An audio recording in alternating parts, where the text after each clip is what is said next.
तो hello student, कैसे हैं आप लोग। उम्मीद करते हैं आप लोग अच्छे होंगे। आज हम पढ़ने वाले हैं जितने भी कार्बनिक यौगिक के सूत्र हैं सभी का नाम हम याद करने वाले हैं और उसके क्या क्या फॉर्मूला है वो हम याद करने वाले हैं। यकीन मानिए अगर आप ये पूरा याद कर लेते हैं, लगभग 15 प्लस सूत्र है, अगर याद कर लेते हैं तो ये आपको जब आप ऑर्गेनिक केमिस्ट्री पढ़िएगा तो उसमें बहुत आपको हेल्प मिलेगा इस सूत्र से, क्योंकि उसमें डायरेक्ट उस समय लिख दिया जाएगा फॉर्मिक अम्ल है ना, एसिटिक अम्ल, तो आपको पता रहेगा सूत्र तो आप तुरंत उसमें समझ जाइएगा। और ये ऑब्जेक्टिव में भी पूछ देता है, दे देगा HCOOH किसका सूत्र है, या ऐसे संरचना बना के दे देगा HC double bond O single bond OH, ये किसका सूत्र है, तो ये किसका सूत्र है, फॉर्मिक अम्ल का सूत्र है, या इसको मेथनोइक अम्ल भी इसको बोलते हैं, फॉर्मिक अम्ल को, वो उसका IPC नाम होता है, ठीक है ना। तो इसलिए ये बहुत ज़्यादा फायदा आपका होने वाला है, ठीक है ना। चलिए, तो फॉर्मिक अम्ल आप सीख गए। दूसरा बात करते हैं एसिटिक अम्ल। एसिटिक अम्ल का सूत्र क्या होता है, CH3C डबल बॉन्ड OH, ये आपका एसिटिक अम्ल का सूत्र होता है।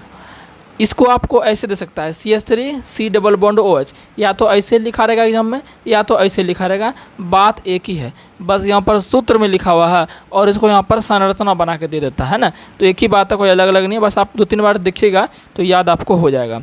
फिर नेक्स्ट है आपका एसीटोन। एसीटोन क्या होता है आपका, CH3C double bond O CH3, और ये आपका इसका सूत्र कैसे होगा, CH3C double O CO CH3, या तो ऐसे लिखा मिलेगा आपको या तो आपको ऐसे लिखा मिलेगा, दोनों तरह आपको लिखा हुआ मिल सकता है। तो दोनों को किसका नाम है, ये आपका एसीटोन का नाम है, ठीक है ना। एसीटोन समझते होंगे, जो कि जो क्या बोलते हैं उसको, नेल पॉलिश रिमूवर होता है, जो ना नाखून, जैसे नाखून में कुछ छुटाना है तो एसीटोन का यूज करते हैं ना।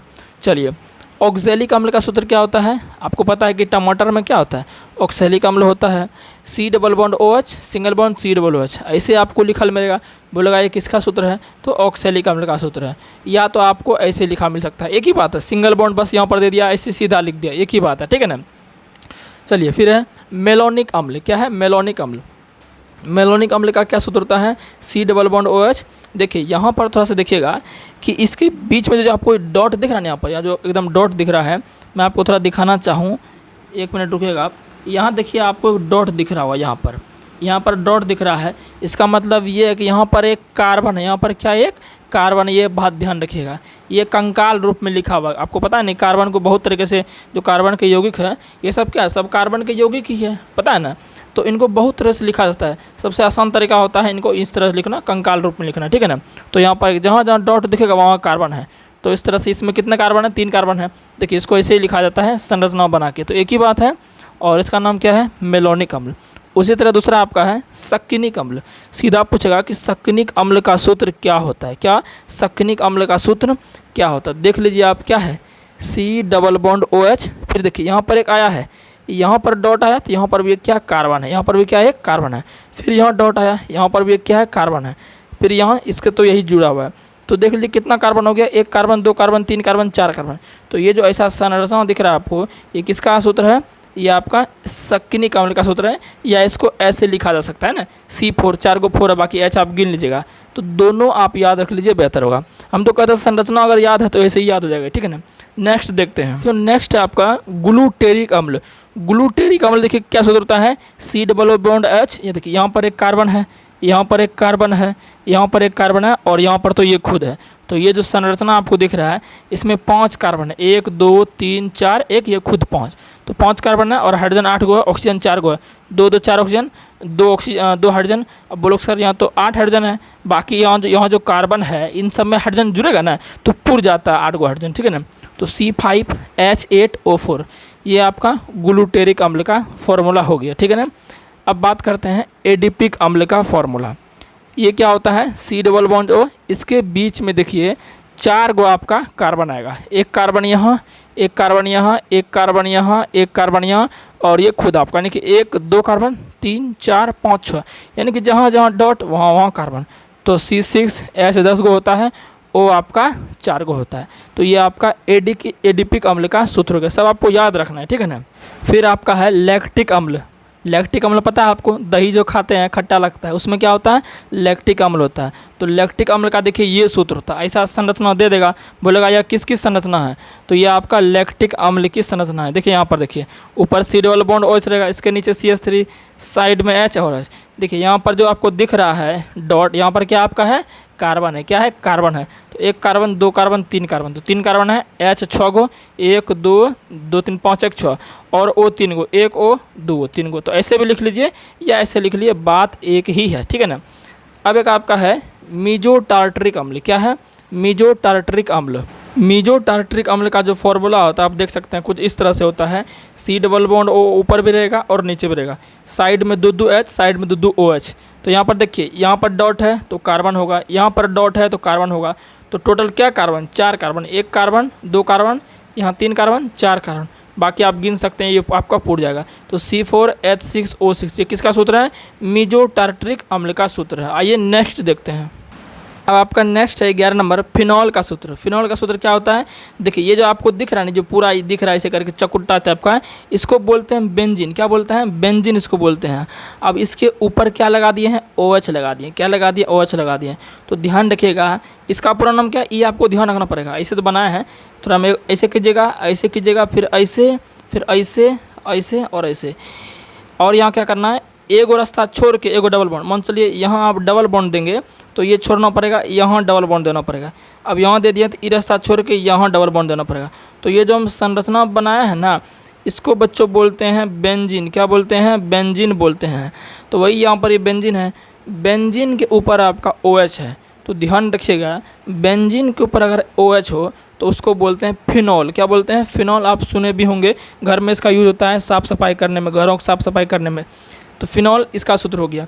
फिर आपका है एनिलीन। क्या, एनिलीन। फिर वही बात, ये बेंजीन है, ये तो बेंजीन है ना, ये आपको याद होना चाहिए, ऐसा दिखे तो समझ जाइएगा बेंजीन।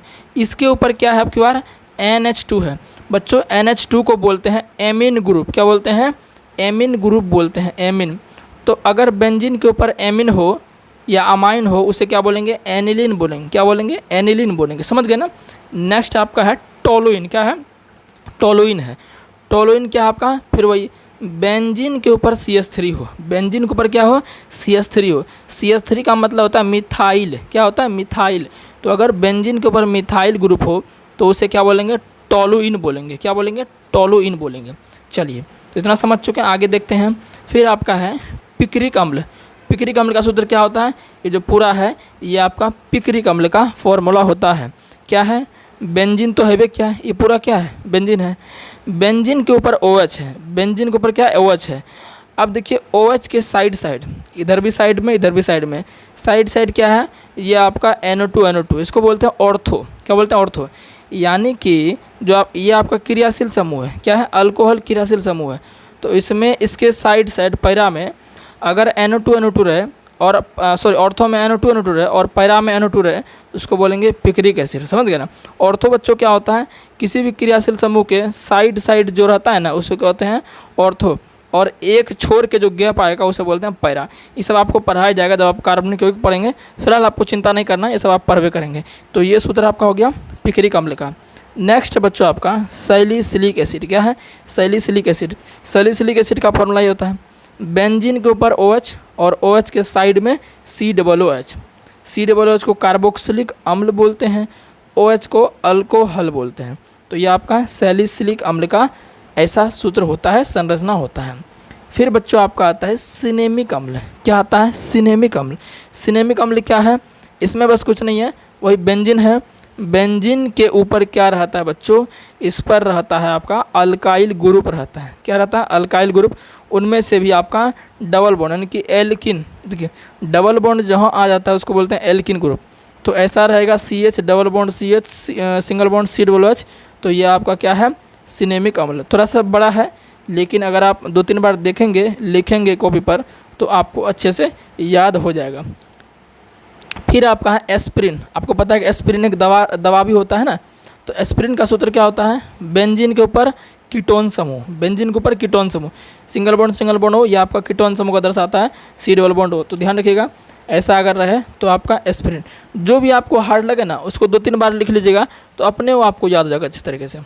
फिर आपका लास्ट है एनिसोल, क्या है, एनिसोल। बेंजीन के ऊपर ओ रहेगा, साइड में सिंगल बॉन्ड CH3, ऐसा अगर रहेगा तो एनिसोल, ठीक है ना। तो ये जो मैंने दिया आपको बहुत बड़ी काम की चीज़ है, आपको बहुत ज़्यादा फ़ायदा होगा अभी से अगर आप इसको याद कर लेते हैं, ठीक है ना। बार बार इसको कॉपी में लिख के प्रैक्टिस करना है, आसानी से ये चीज़ आपको याद हो जाएगी, ठीक है ना। तो पसंद आया हो तो लाइक शेयर सब्सक्राइब कमेंट जो भी है कर देना। मिलते हैं किसी नेक्स्ट वीडियो में, तब तक के लिए बाय बाय।